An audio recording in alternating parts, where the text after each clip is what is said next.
Do you like Hitler?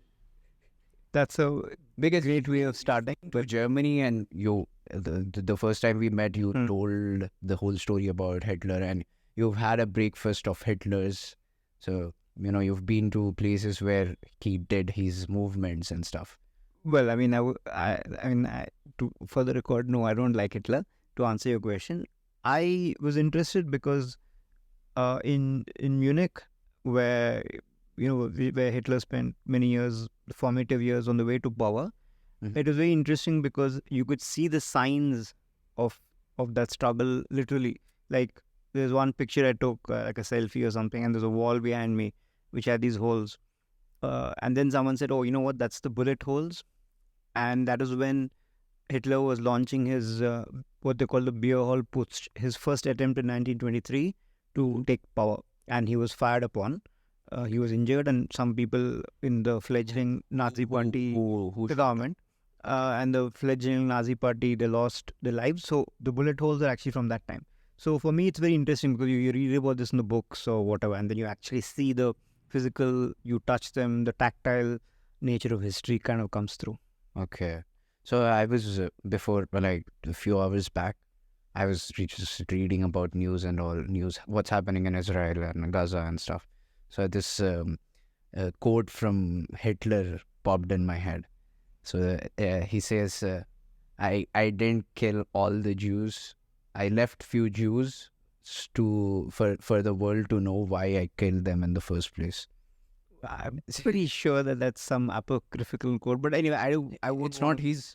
I'm pretty sure that doesn't sound like a I mean, I don't. I'm not just because he never saying it actually. how he said, but yeah.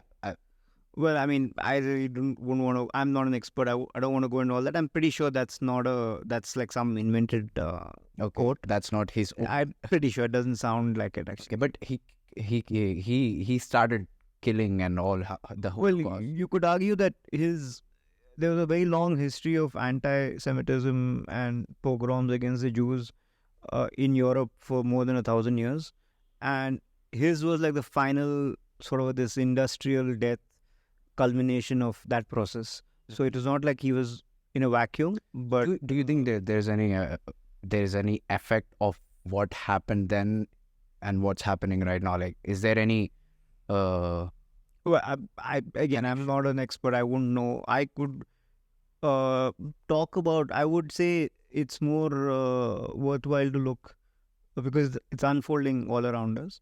Is how technology has changed war and how what they call non-state actors, basically people who don't have the resources of a nation state to draw upon, they're able to compete equally or even better with large industrialized societies. For example, you look at the proliferation of drones. Um, so earlier you had to buy like a fighter jet or something, train a pilot and all. yes, Now a lot of teenagers, a lot of kids, they play computer games. yeah, So the drone control is quite easy for them. So they can become drone pilots because they already have very sharp reflexes and they hone those reflexes. And so if you have a dozen expendable drones which you've bought from AliExpress or wherever, you now, as in essence, have a small air force, right? What an air force could do earlier, you can do for a fraction of a cost. Similarly, and it's cheaper. and similarly, you have, for example, Hamas using essentially water pipes and making rockets out of them. While you're How are they doing it? Like, I mean, that's very genius of them doing it. yeah, I Because mean, they're using just literally pipelines to. yeah, I mean, I was in Vietnam last month, so I could see what the Viet Cong, when they were fighting the Americans and the French before that, the kind of improvisation they were doing, and which is also, like under a battlefield, you can under a lot of the stresses, you do develop these technologies. You kind of very very fast on this whole evolution or adoption of technology. So no, to just go back to my point, so you could use water pipes and all that. You'd get these unguided rockets. But if you're able to have some kind of a guidance system, or if you're able to use GPS, like which we used to call Right. Uber or Yeah. Zomato, whatever it is, then you can improve the accuracy and so on. And if you can build a feedback system where you fire something, you're able to detect where it is impacted. And because you have high resolution Google Earth images, you are then able to figure out, okay, how can I correct this fire and make it hit what I want to? Yes. So these kind of things which are not available earlier, you could do it. So the last 5 years, 10 years, you've seen this. We've seen this in the Yemeni war between the Hmm. Houthis and the Saudi alliance. So you've seen them adopting technology. But of course, the biggest driver is the war in Ukraine, because that's where all the technology we see now are actually from byproducts from the battlefield in Ukraine, like the use of drones, so on and so forth. So that's like where all the action is happening. That has already been tested in Yes, Ukraine. exactly. So that's like the because it's a very peculiar war where you have two contestants who one of them is massively supported by the West, so they have access to a lot of Western weapons, but on the ground they're weak because they don't have an air force or Yes. and so on. And I also read that Israel is using Israel or Gaza, somebody is using Ukrainians' weapons. Which is Could be there's been a lot of weapons floating around, and a lot of these weapons are ex-Soviet. So pretty much every country in the Middle East has access or had access to Soviet stocks. So Okay. I don't know if you're talking of American weapons which were supplied to Ukraine, which are now also being used by Hamas, which is also possible because there has been a lot of proliferation of smuggling. That's one. The other thing is you have to just get back to my point. So you have two contestants. One is Ukraine, which doesn't have an air force, but has access to some top of the line, Western weapons, and you have Russia, which has a huge technological base, but it's not in sync with what's happening on the ground. So you have a lot of people in Russia just doing like how we have startups, but they have like startups to kind of produce weapons for the battlefield. Yeah. So you have Kalashnikov, which makes the rifles, also supplying these drones called Lancet, which have been very effective. So and they've also taken these Iranian designs, the Shahid drones, and again kind of reworked them and made them. What are These are these small drones, okay? which are around $20,000. They fly about 500 kilometers, and they're suicide drones. So they hit like they crash into whatever you wanted to crash into. Okay. So And they just blast. yeah, 500 kilometers. Yeah. And so now the Russians have taken that and have constantly improved upon that. So the range has increased, the warhead size has increased, the accuracy has increased. They've added some kind of infrared camera so they can do some kind of guidance in flight as well. So you're seeing this. So this is happening every month. There's like a new development in Ukraine. Yeah.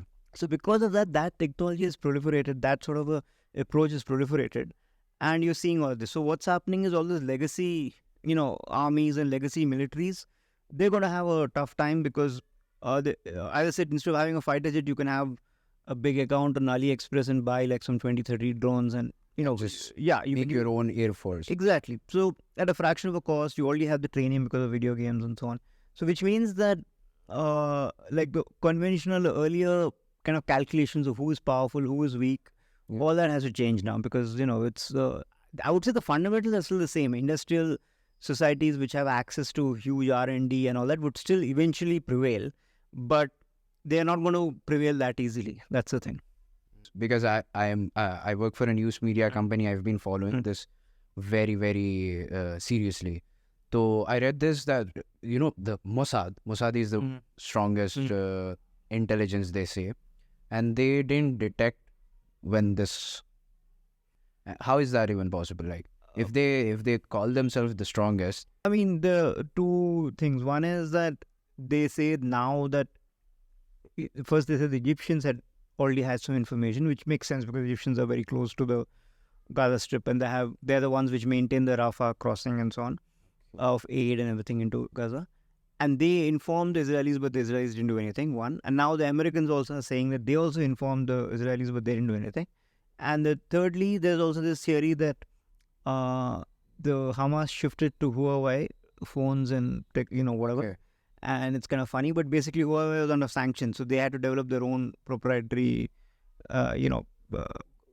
messaging and System, which is not permeable to some backdoor installed by the NSA or whoever. Which means that the Israelis couldn't crack them or something. Which I find rather bizarre. But whatever, all these theories are there. But it's entirely possible that the Gaza Strip is very small, and it's entirely possible that nobody knew the plan. So there only maybe 2 or 3 people who knew the actual plan, which is how all these operations run anyway. And each individual group knew something was happening, but they did not know the extent of the plan. And only on the day before the actual operation, they would have been told do this. So there is nothing to leak because there's no way of nobody knew the actual magnitude of what was happening. So that's also possible. That's how they treat. Mm. Egypt and Israel are allies. Yes. Why? Well, I mean, I don't know all the details, but there was something called the Camp David Accords. They had many wars, like at 4 But wars. that is not known to the public, right? No, they had 4 wars, and then at the end of all of that, they had these Camp David Accords, I think, which is brokered by the Americans, and they kind of made peace. So they had the 67 war, and they had the Yom Kippur 73, I think, that war. So they had many wars, and finally they reached a deadlock. So Egypt is with Israel and Lebanon is with Gaza right now. Not exactly. I mean, I'm not an expert. This is like a very contentious area, but all of them have interests and factions. So it's a constant interplay. So when the Soviet Union was there, then it was very different because the Soviet Union was also very important and they were supporting Egypt for some time and so on. Then later there was no Soviet Union, so then different power circles emerged. Yeah. So it's a constantly shifting field of alliances and so on. So it's not like, for example, Egypt has refused to open the crossing and let the Palestinians flee, because one of the proposals which the Israelis had made long ago was that the entire population of Gaza Strip relocate to the Sinai. That's 1.1 million, right? Yeah, or 2 million basically, to relocate to Sinai, and then they'd acquire the Gaza Strip in return for some concessions, which the Egyptians have flatly refused. So one of the reasons why they've shut the crossing is they don't want the Palestinians to flee the bombing, and then the Gaza Strip would then be occupied by Israel, and these people would not be allowed back. So that's like an obvious calculation. So just because Egypt is close to Israel doesn't mean they would allow something like this. So in that sense, so they have all these calculations going. These Israelis ordered Palestinians to move up. No, that's completely beyond. There's a river. So basically, the idea that the river is a barrier to the tunnels. Like you would not have tunnels under the river most probably. Yeah. So the tunnel network, which is in north of the river, that would not be connected to the tunnel network south of the river. So if you're able to isolate anything north of the river, then that would not get reinforcements or any way of supply from the south. The strip is very small. It's not. It's like you should actually look it up in Hyderabad terms, and is it from Musapet to Malakpet or something? It will be like very small, basically. That's it. Yeah, I mean, you can check it. I'm not sure. Yeah, I mean, not a few miles, but you can check it how long it is. So that was the logic. But that's like 1 million people in North Gaza, which is actually the most densely populated region. So there's no way they would be able to move, or where would they even move to? Exactly. So I don't think that's going to happen. So, but yeah, I mean, yesterday's news said Israel first ordered to move. Then while people were moving, they blasted 3 convoys. Yeah, killing 70 people. Yeah, so like more than 2,000 people have been killed. Correct. And more than 7,000 people have been injured in Gaza. I'm not sure about Israel. I think it's close, like almost close. How long it's gonna be happening? Like, I mean, we are almost. It's been 1 week since it started, right? I think basically you'll have something like 15 to 20,000 Palestinians getting killed, and then pretty much status quo ante being restored. So because just innocent lives. I mean, that's how it. All these wars, that's how they end, right? I mean, the innocent get in the neck. So because basically, unless of course something happens in the north where you have Hezbollah also getting involved, then the whole situation could kind of completely explode, and without anybody knowing like how to stop it. Also, like it could flare up. I still don't think that it'll really flare up in a very major way. One side repercussion it'll have is on the Ukrainian war effort, because a lot of effort has now, and aid has redirected from Ukraine towards, will start redirecting towards Israel, or has redirected. A lot of the stocks that the Americans were supplying to the Ukrainians, now they have rerouted them, they're drawing them from there to supply to Israel. So it could have this unintended effect there. Otherwise, apart from a lot of innocent lives being lost in Gaza and in Israel, I don't think anything will change. I mean, this could be famous last words if we have World War III starting next month, but then you wouldn't be around. Like our viewers would be radioactive dust. So yeah, they say World War III is not gonna be. It's not gonna be like this. It's gonna be spiritual war, or that kind of things. I don't know about that, but basically you have to look at the history of World War I, because that is your best. If you want to learn from history or whatever it is, that is like the best bet, because World War I started. So the whole point is this war started at the periphery. right? It's not like the Ukraine war, which is not the periphery. For Russia, Ukraine is existential. It's like 350 kilometers from the Moscow, from the borders. So it would not. That's not a periphery for them. But in general, if you look at World War One, it happened. It started at the periphery of the empire, which was in Serbia, and then it spread, and then more and more parties were involved, helping their respective factions, and then the whole thing just kind of went out of control. So in August 1914, if you would ask people, is the World War going to start? They would have, well, maybe August already it was getting bad, but let's say the beginning of 1914. Yes. If you said, you know what, at the end of this year, there'll be a world war in which every major country in Europe will be fighting every other country, and because of the effects of the colonies, like India, Africa, all of them would be involved, they would simply just laugh at it, because it would sound absurd, right?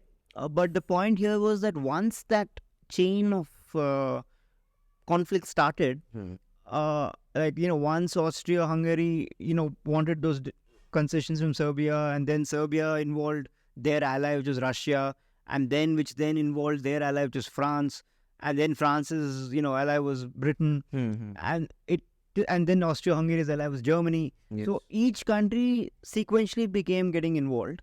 And at that point, they thought the war will be over in like 5-6 weeks. So each side thought they'll win in like 5-6 weeks. And they thought it'll be, as very famously, it started in August, and everybody thought by Christmas it'll be over. One way or the other, either Germany will win or the allies will. Yeah, by Christmas the troops will come back home.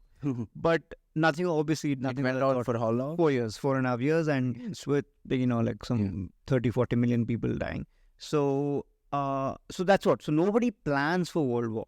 It just happens that way. It's like people have these plans for certain conflicts or certain ways of resolving it, and they think that, okay, if I use a little bit of force here, I'll get what I want. But then that little bit of force then becomes something else, and then other parties are involved. And what we call the escalation ladder. Each side wants to escalate more. Like, you threaten me, okay, I'll threaten you. You want to do this, I'll do this. Yes. So both sides keep doing it, and there is no way of stopping it.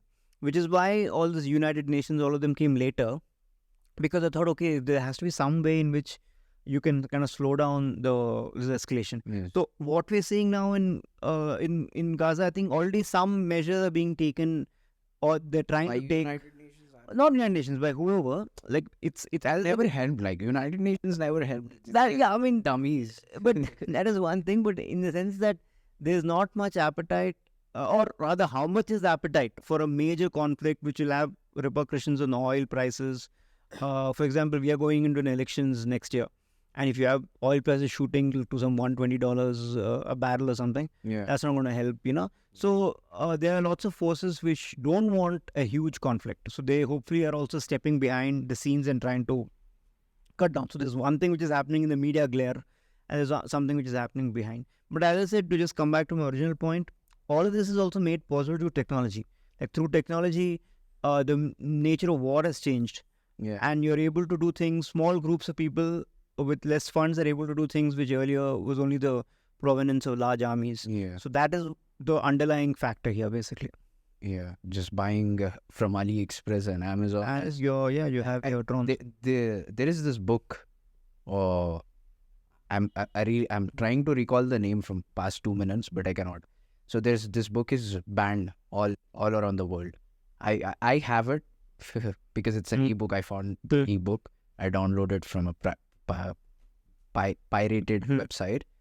It has like 40 to 50 chapters, and each chapter teaches you the craziest thing that you can do. Like, you can just take few things from your home and you can make a bomb. The anarchist cookbook or something. You have various books for that. Yeah. I hope you're aware that the security services have intentionally change the ingredients and the factors a little bit. So if you try doing it, you'll blow yourself up. What? Yes. So I didn't try, obviously. Yes. So half of the things I didn't understand because the chemicals are. So just read it like a normal book. Yeah, just so that you know. So yeah.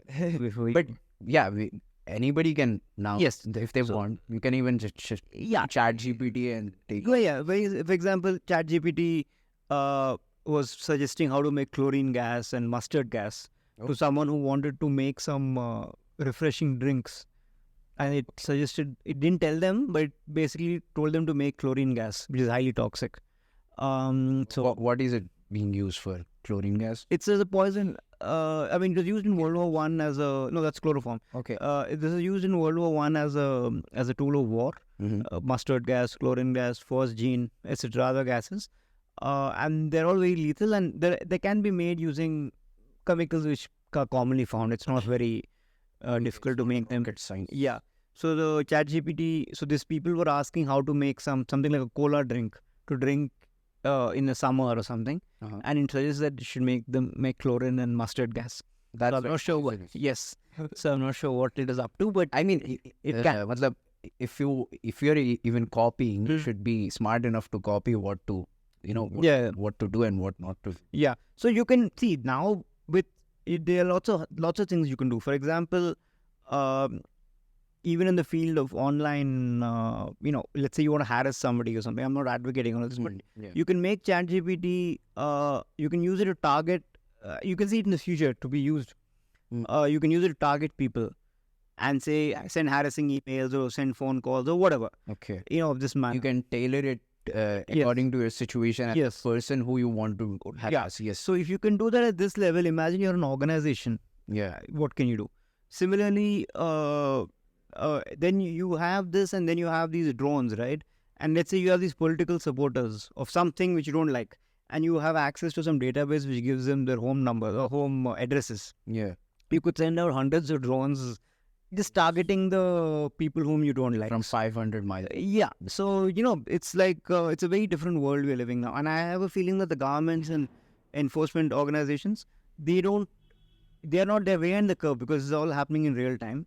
So they're trying to catch up. So there'll be this gap before they catch up, and as this technology advances and as it reaches maturity. So that is the gap we are in. That's why it's getting so explosive because of that. Yeah. It's very confusing. Yes. Oh, absolutely. Yeah. समझ भी नहीं आ रहा. For example, there were many photographs of dead corpses in this recent conflict. Yeah. Which they said was AI generated.